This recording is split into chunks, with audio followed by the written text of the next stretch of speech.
ఆదిలాబాద్ జిల్లా ఉట్నూర్ ఐటీడీఏ ముందర గిరిజన ఆశ్రమ పాఠశాల 4వ రోజు కొనసాగుతున్న సిఆర్టీల సమ్మెకి సంఘీభావం తెలిపిన టీపీయూఎస్, టీఎస్ ఉపాధ్యాయ సంఘాల నాయకులు గురువారం టీపీయూఎస్ జిల్లా అధ్యక్షులు సునీల్ జవాన్, ఎస్టీయూ సంఘం జిల్లా అధ్యక్షులు మూగ శ్రీనివాస్, దిలేష్ చవాన్లు మాట్లాడుతూ ఉమ్మడి ఆదిలాబాద్ జిల్లాలోని గిరిజన సంక్షేమ శాఖ ఆశ్రమ పాఠశాలల్లో విద్యార్థులకు విద్యను అందిస్తున్న రాష్ట్ర ప్రభుత్వం సిఆర్టీలకు డిమాండ్లను పరిష్కరించాలని అన్నారు. ఎంటీఎస్ను అమలు చేస్తూ ప్రతి నెల 1వ తేదీన జీతాలు చెల్లించాలని, 180 రోజులకు వేతనంతో కూడిన మహిళ సిఆర్టీలకు సెలవులు ఇవ్వాలని కోరారు.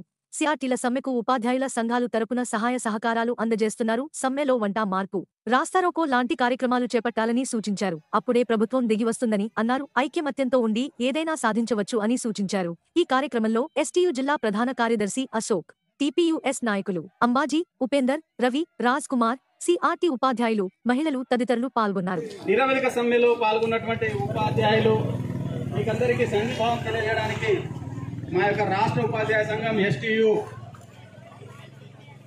మీకు సంఘీభావం తెలియజేయడానికి వచ్చినటువంటి మా అధ్యక్షులు మూగ శ్రీను గారు, అదేవిధంగా మా ప్రధాన కార్యదర్శి అశోక్ జాదవ్ గారు, అదేవిధంగా నేను సమాజాన్ని కూడా ఈ యొక్క వేదిక నుంచి రిక్వెస్ట్ చేస్తున్నా.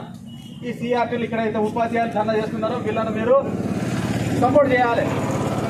గిరిజన సంక్షేమ శాఖలో ఇవాళ పాఠశాలల్లో, మారుమూల ప్రాంతాల్లో ఉన్నటువంటి పాఠశాలల్లో కనీస రోడ్డు సౌకర్యం లేనటువంటి పాఠశాలల్లో వెళ్ళి చాలని జీతాలతోటి కాండ్రూన్ పీసి మమ్మడికి సార్ కొంత దాకటి ఎక్కురితే సారు దాకా మాకు పరిస్థితి అంతా ఎక్కురితే సార్ కొంత అక్కడ వాసుద్దాం కాండ్రూన్ పీసి